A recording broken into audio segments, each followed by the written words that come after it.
There's a particular kind of person who disappears for a while and comes back looking almost translucent. You've probably known one. Maybe you are one.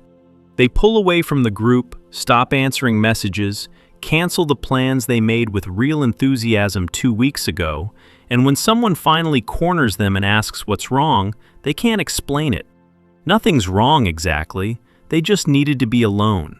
And the people around them hear that and translate it into something it isn't. Antisocial, depressed, cold, going through something. What almost no one recognizes is that this retreat isn't the symptom of a problem. For a certain kind of deeply feeling person, it's the only thing keeping them alive. Carl Jung understood this better than almost anyone who came after him, and he understood it because he lived it. He built a stone tower on the edge of a lake and retreated to it for long stretches. No electricity, no telephone, sometimes for weeks, and he was unapologetic about needing that solitude in a way that made his colleagues uncomfortable. He knew something that our culture has almost entirely forgotten. Some people are built so open to the emotional world around them that being constantly among others isn't nourishment for them. It's slow erosion. And the solitude everyone reads as withdrawal is actually the most sophisticated form of self-protection a human being can practice. Today, I want to walk you through what Jung discovered about the deeply porous, deeply feeling person he spent his life studying, and in many ways, being. Why their sensitivity isn't the gift the internet has flattened it into. Why solitude functions less like a preference and more like a necessity for them. And why, if you're one of these people, learning to protect what you carry might be the single most important thing you ever do. Because the alternative is watching the very thing that makes you rare get diluted, drained, and eventually lost entirely. Let me start with an image, because I think it matters more than any definition. Imagine a spring of clear water rising up in a quiet place. Not a river, not an ocean, a spring. Small, constant, coming up from somewhere deep and unseen.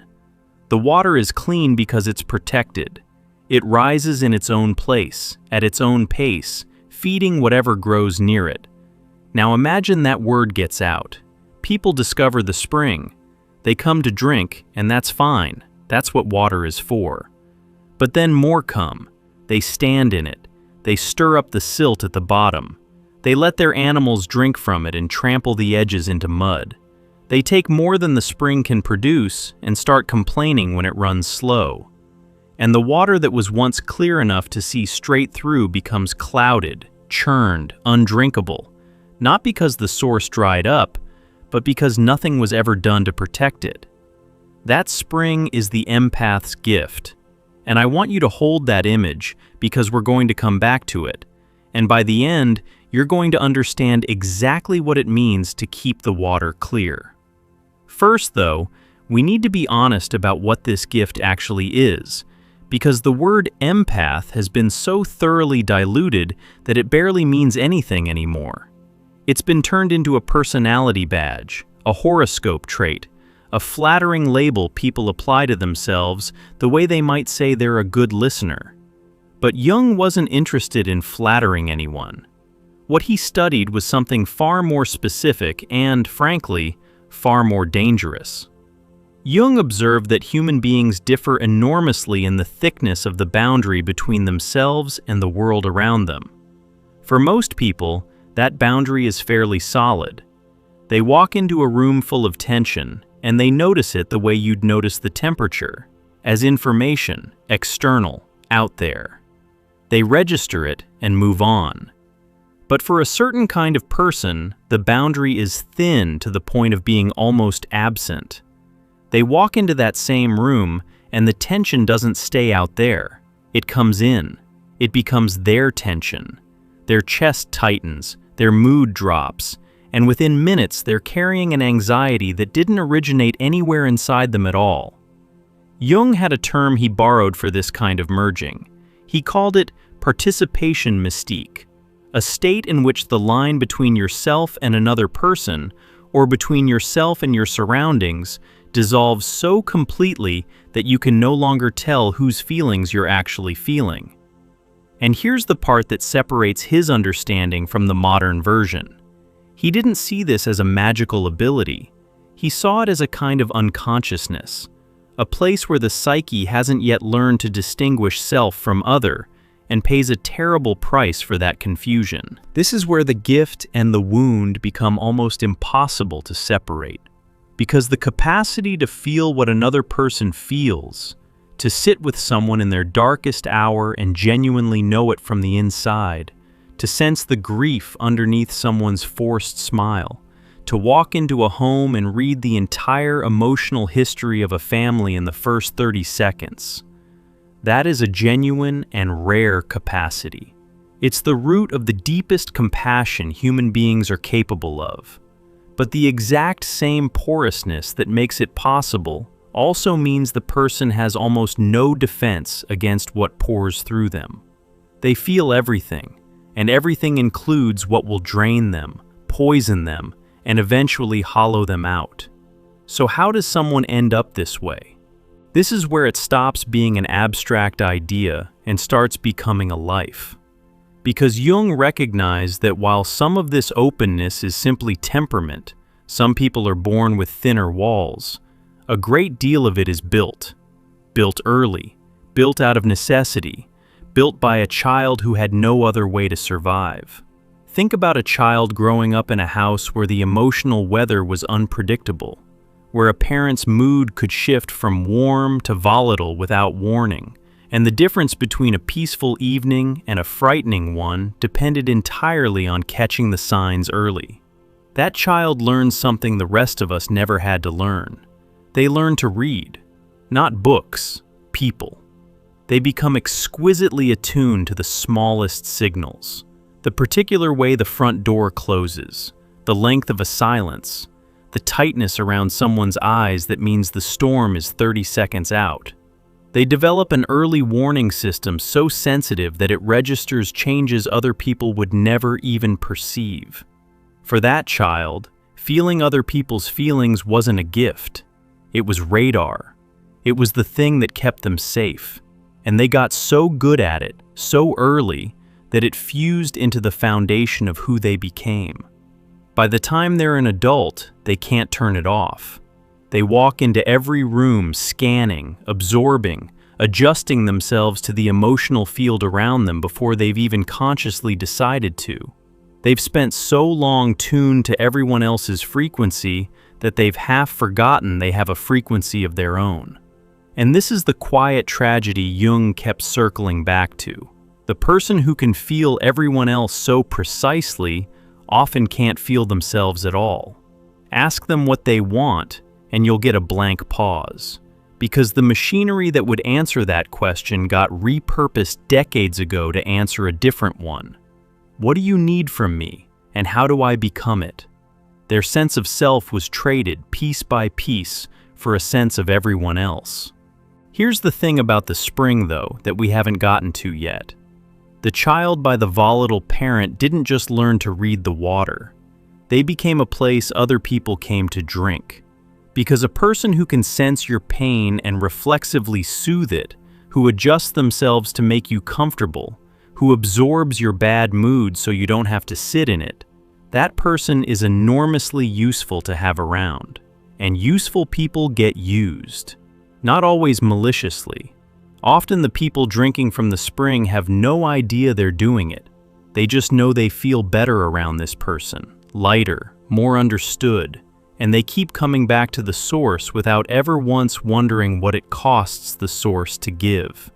This is the mechanism that traps so many deeply feeling people for their entire lives.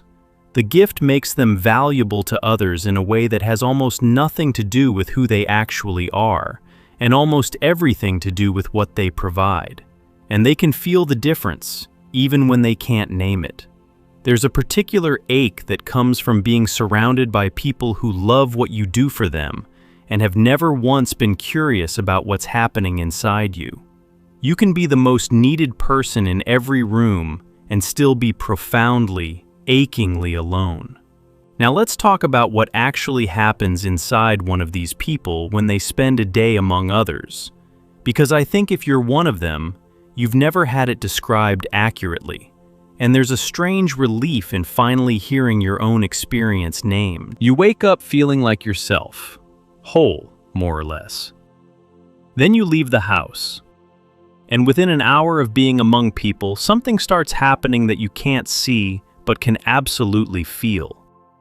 Every person you interact with leaves a trace. The stressed coworker, the anxious friend, the stranger radiating anger on the train, the acquaintance whose forced cheerfulness is barely covering something desperate underneath. You pick all of it up. You don't choose to. There's no filter.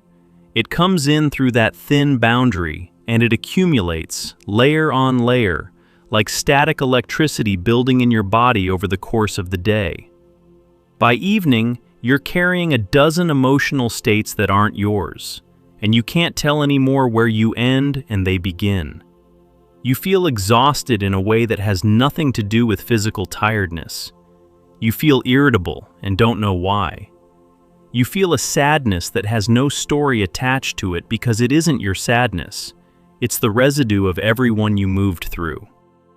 Jung wrote about this directly. He talked about psychic infection, the way emotional and psychological states pass from person to person almost like a contagion, and how people with weak boundaries between self and other are the ones most vulnerable to catching whatever is going around. And here's the part almost no one understands, least of all the empath themselves. That end-of-day depletion isn't a character flaw. It isn't fragility. It isn't you being too sensitive or not resilient enough, which are the phrases that have probably been thrown at you your whole life. It's the completely predictable result of running an incredibly powerful receiver with no shielding on it, all day, every day, in a world that broadcasts on every frequency at once.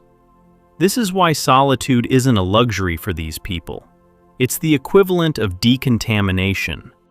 When the deeply porous person finally gets alone, actually alone, no one to read, no field to attune to, no one drinking from the spring, something happens that looks like collapse from the outside, but is actually restoration.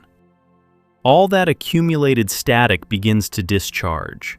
The borrowed feelings start to drain away, and slowly, sometimes over hours, sometimes over days, the person's own frequency begins to come back through. They start to remember what they feel, what they want, who they are underneath the 1,000 impressions they've absorbed. Jung knew this rhythm intimately. Remember the stone tower I mentioned? He didn't build that place because he disliked people.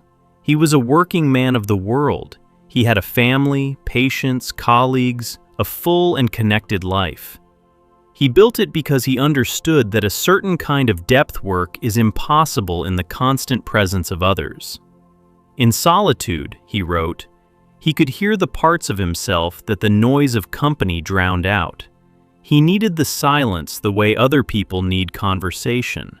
And he refused, right to the end of his life, to apologize for it or pretend it was anything other than what it was, a necessity for the kind of person he was. So if you've ever felt guilty for needing to be alone, if you've ever forced yourself to stay at the gathering, to keep answering the calls, to push through the depletion because pulling away felt selfish or broken or antisocial, I want you to sit with what Jung understood. The retreat isn't the problem.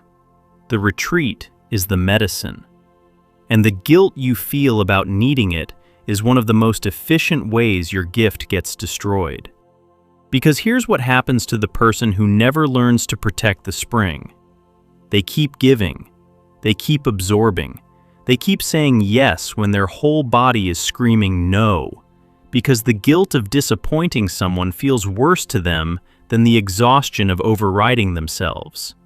And over years, over decades, the accumulation does something almost impossible to reverse. The water clouds. The gift that was once clear and generous and alive starts to curdle into something else. The compassion turns into resentment. The openness turns into a kind of numbness, a protective shutdown where the person, unable to build a healthy boundary, finally builds a wall instead and stops feeling much of anything at all. And that, Jung would say, is the real tragedy. Not the sensitivity, the loss of it. There's a moment I want you to picture, because I think it captures this better than any explanation. A woman in her 50s, someone who spent her entire adult life being the one everyone leaned on, the one who remembered everyone's pain, who showed up with soup and the right words, who could always be counted on. And one day her daughter calls her, crying, needing her the way everyone always needs her. And she feels nothing. Not because she doesn't love her daughter, because the spring is dry. She gave and gave and gave for 40 years, and nobody ever taught her that the source had to be protected. And now, at the moment her own child needs her most, there's nothing left to give. She sits with the phone against her ear and performs the sounds of comfort while feeling like a ghost. That is what happens when the gift is never protected, and it is entirely, heartbreakingly avoidable. If any of this is landing a little too accurately, if you're recognizing yourself in the depletion, the borrowed feelings, the slow clouding of something that used to be clear in you, then this next stretch matters, because knowing you're porous is only the beginning. The real work is learning to tell what's yours from what isn't, and that's exactly the kind of internal sorting our guide, True Self-Discovery, was built for. 24 reflection exercises drawn from Jung's approach to the inner world, designed to help you find your own frequency again underneath everything you've absorbed from everyone else. If you've spent so long tuned to other people that you've half forgotten what you sound like, the link is below. But stay with me, because the most important part of this is still ahead. Because here's the question everything has been building toward. If solitude is the medicine and the constant presence of others is the erosion, does that mean the deeply feeling person is meant to withdraw from the world entirely? To become a hermit? To choose the tower and never come back down? No. And this is where Jung's understanding becomes genuinely liberating rather than just diagnostic. Because the goal was never isolation, the goal was discernment. And discernment is a completely different animal from withdrawal. Let me explain what I mean, because this distinction is the whole thing. Withdrawal is what the unprotected empath eventually does out of desperation. They've been drained so many times that they start avoiding people wholesale, cutting off contact, building the wall I mentioned earlier, treating all connection as a threat because they've never learned to tell the nourishing connections from the depleting ones. It's a blunt instrument. It keeps out the harm, but it keeps out the life along with it. The person survives, but they survive alone and half numb, and the gift, though preserved, goes largely unused. Discernment is something far more refined. Discernment is the capacity to keep the boundary permeable in one direction and solid in another, to let the right things in and keep the wrong things out. It's the difference between a wall and a membrane. And a living thing needs a membrane, not a wall, because a wall keeps everything out, while a membrane knows what to admit and what to refuse. Jung's entire project, the thing he called individuation, was in large part about developing exactly this capacity. The ability to be in relationship with the world without being dissolved by it, to feel deeply without losing yourself in what you feel, to remain a distinct self even while being open to others.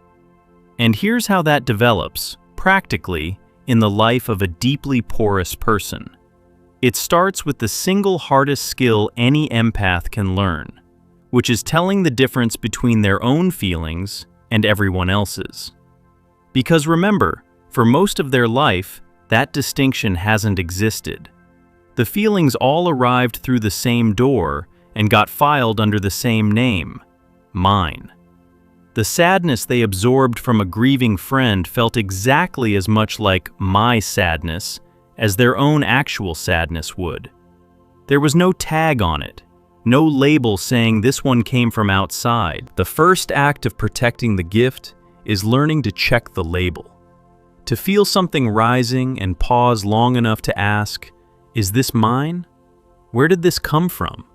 Did I feel this an hour ago before I walked into that room, or did I catch it there? This sounds simple. It is not simple. For someone who has spent their entire life merged, learning to stand slightly outside their own emotional experience and interrogate its origin is one of the most difficult and important things they will ever do. But every single time they do it, they take back a little bit of the ground that participation mystique stole from them. They rebuild the boundary one feeling at a time. And solitude, it turns out, is the classroom where this skill gets learned. Because you cannot possibly tell your own frequency from everyone else's while you're standing in the middle of a crowd broadcasting on all of them. You have to get away from the noise long enough to learn what your own signal sounds like when it's the only thing playing. The empath who spends regular, protected time alone isn't hiding from the world. They're doing the necessary work of learning their own frequency so intimately that they can recognize it even in a crowded room, so that when they walk into that room full of other people's feelings, they can finally tell which ones belong to them. This is why Jung's tower matters so much as more than biography. It's a model. The retreat and return. Go into the silence, recover your own voice, remember who you are, and then come back down into the world of others, but come back as a self, not as a sponge. The solitude isn't opposed to relationship. It's what makes real relationship possible, because you can only truly meet another person when there's a you there to do the meeting. Two springs can feed each other. A spring and a drain cannot. Now I want to talk about the people who cluster around the deeply feeling person, because protecting the gift isn't only about managing your own porousness. It's also about being honest, brutally, uncomfortably honest, about who you let stand in the water. There's a certain kind of person who is drawn to the empath the way certain plants are drawn to a water source. And I don't want to villainize them all, because most of them aren't monsters.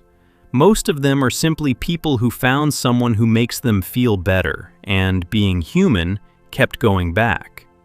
But there's a subset that matters more, and Jung understood this dynamic with unnerving clarity, because it appears constantly wherever there's someone who gives too freely and someone who takes without limit. The empath, remember, has spent their whole life adjusting themselves to other people's needs, reading what others want and reflexively providing it. This makes them the ideal supply for a person whose entire relational strategy is built on taking. The person who needs constant reassurance, the person who needs to be the center, the person who has a bottomless well of need and no interest whatsoever in the needs of the one filling it. When these two find each other, and they find each other with a reliability that would be funny if it weren't so destructive, a very specific trap closes.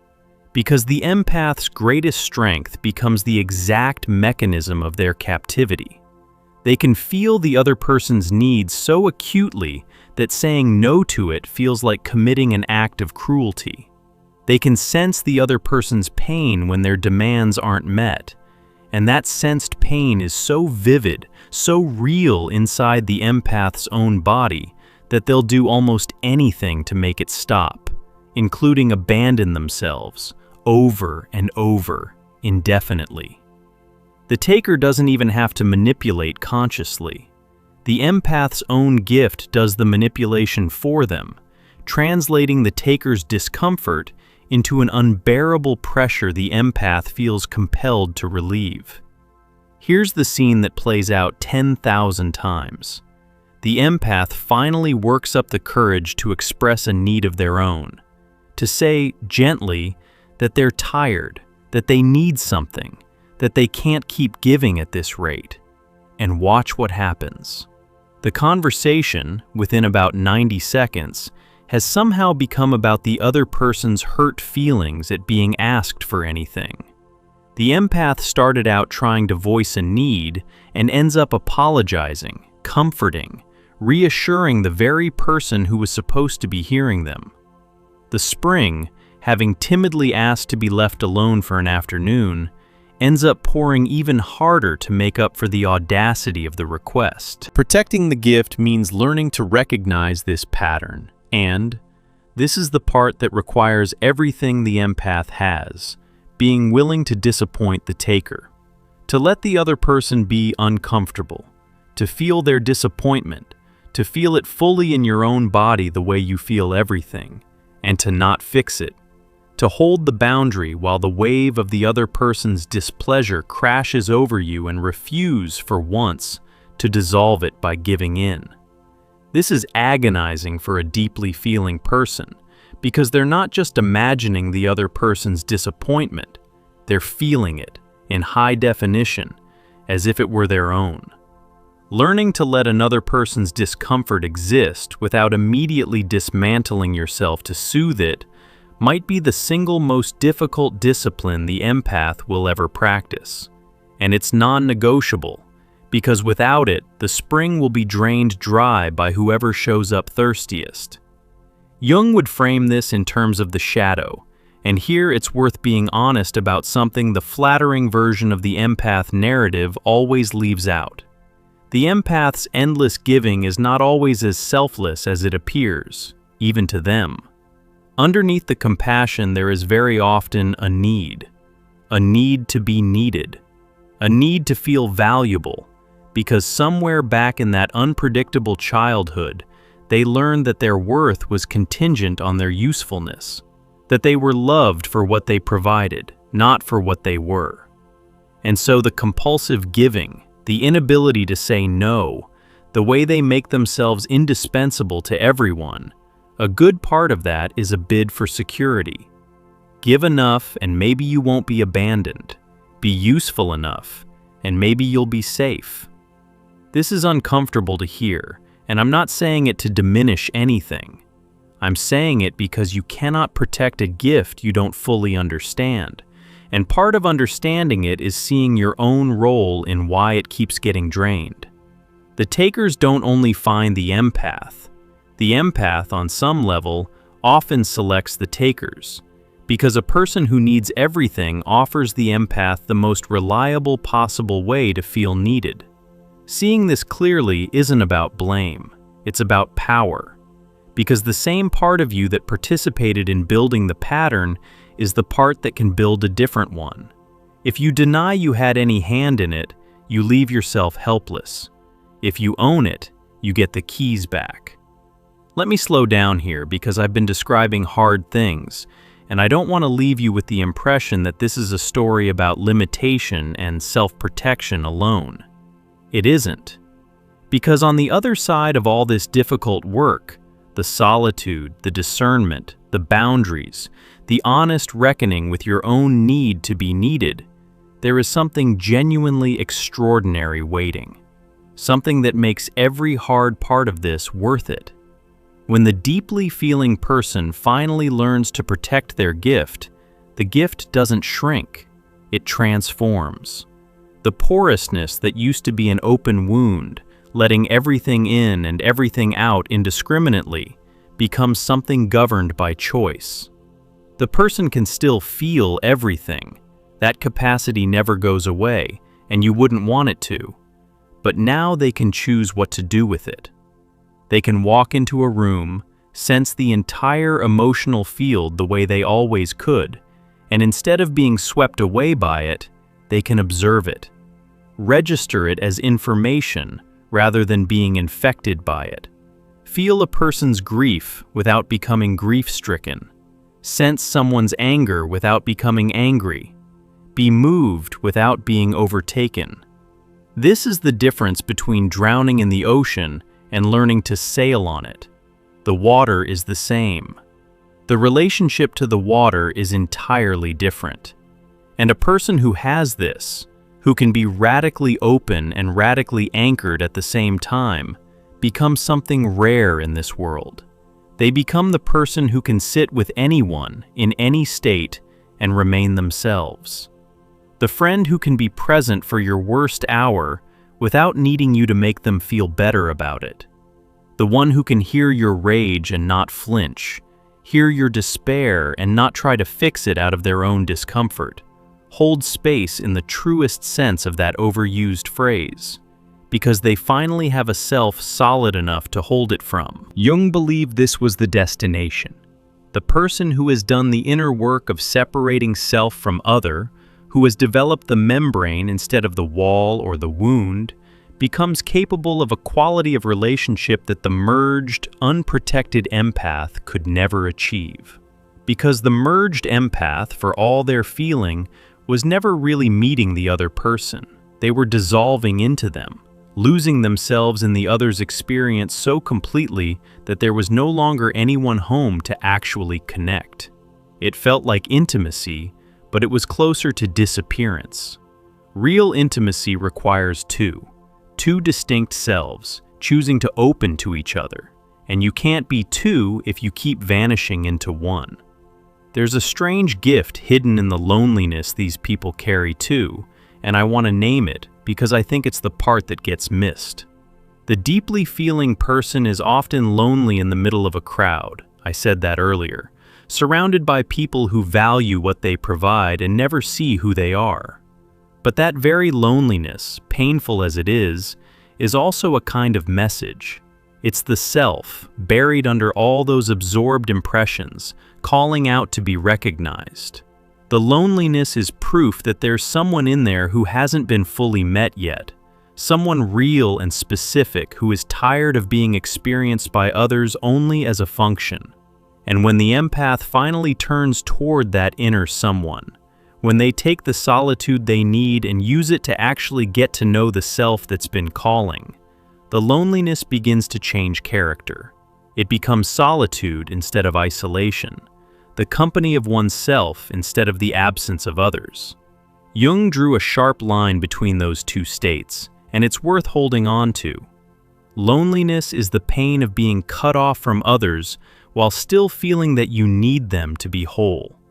Solitude is the richness of being at home with yourself, needing no one to complete you, precisely because you've become someone worth keeping company with.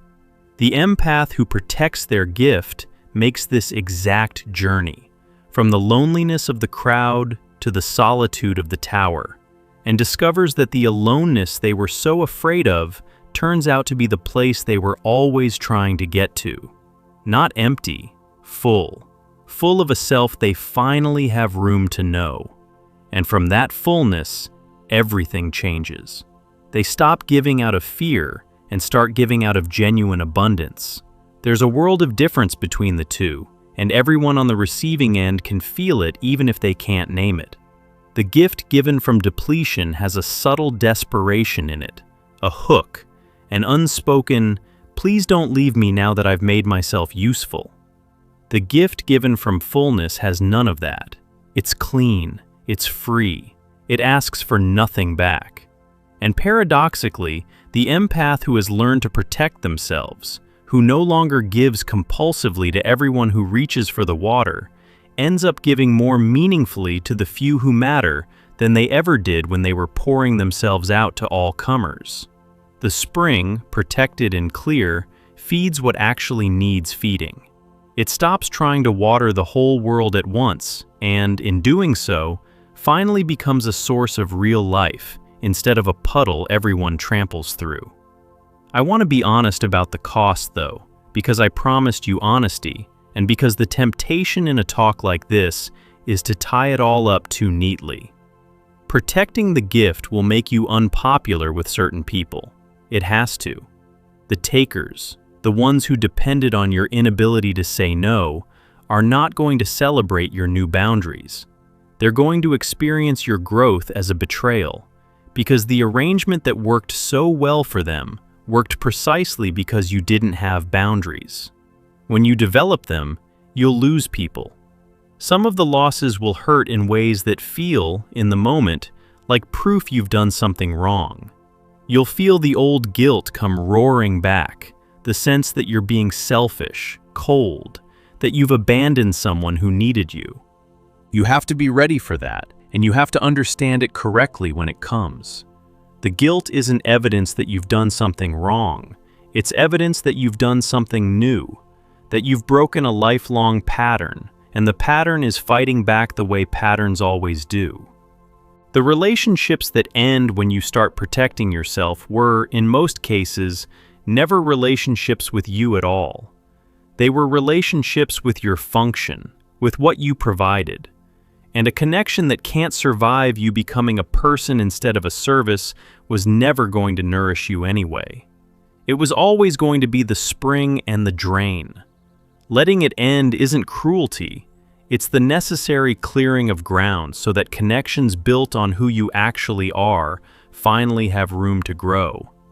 And here is where I want to bring us back to the beginning, because I told you we'd return to the spring, and we're standing beside it again now.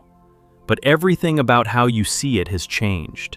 That spring was never meant to serve everyone who happened to walk by. It was never meant to be trampled, churned, drained on demand by anyone with a thirst and no gratitude. A spring is a sacred thing precisely because it's protected, because it rises in its own quiet place, at its own pace, feeding what it chooses to feed. And the deeply feeling person you are, or the one you love, the one who disappears sometimes and comes back translucent, the one who feels everything and can never quite explain the weight of it, that person is a spring. The solitude they need isn't them abandoning the world. It's them protecting the source so that the water they offer stays clear enough to actually give life. If you're one of these people, I want to say something to you directly, because you've probably spent your whole life being told the opposite. Your sensitivity is not a defect. Your need for solitude is not a flaw in your character. The exhaustion you feel among people is not weakness, and the guilt you feel for pulling away is a lie you inherited from a world that wanted to keep drinking from you without ever asking what it cost. You are not too much, and you are not too little. You are a particular kind of instrument, tuned finer than most, and a finely tuned instrument requires more care, not less. The care isn't indulgence, it's stewardship. You are the keeper of something rare, and the first and most sacred duty of a keeper is to protect what's been placed in their charge. Jung spent the second half of his life in that tower by the water, and he was not a broken man hiding from the world. He was one of the most engaged, productive, deeply connected people of his era, and he was that precisely because he honored the rhythm his nature required, the going in and the coming back out, the silence that made the connection possible. He never apologized for needing to be alone, and by the end, I don't think he saw it as a limitation at all. He saw it as the condition of his depth, the price and the privilege of being the kind of person who feels the world more fully than most. That's what's available to you. Not a life of isolation, and not a life of endless, draining self-sacrifice, but something in between and beyond both. A life where you are radically open and radically anchored, where you feel everything and belong to yourself, where you give freely to the few and firmly protect the source from the many. It begins with the smallest act of rebellion against everything you were taught. It begins with taking the solitude you need and refusing to feel guilty about it. It begins with checking the label on your feelings and asking for the first time whose these actually are. It begins with letting one person be disappointed and surviving it. And it begins with understanding finally that protecting your gift isn't selfish. It's the only way the gift survives long enough to become what it was always meant to be. The water can be clear again. It can rise from somewhere deep and quiet in you, and stay clean enough to see straight through.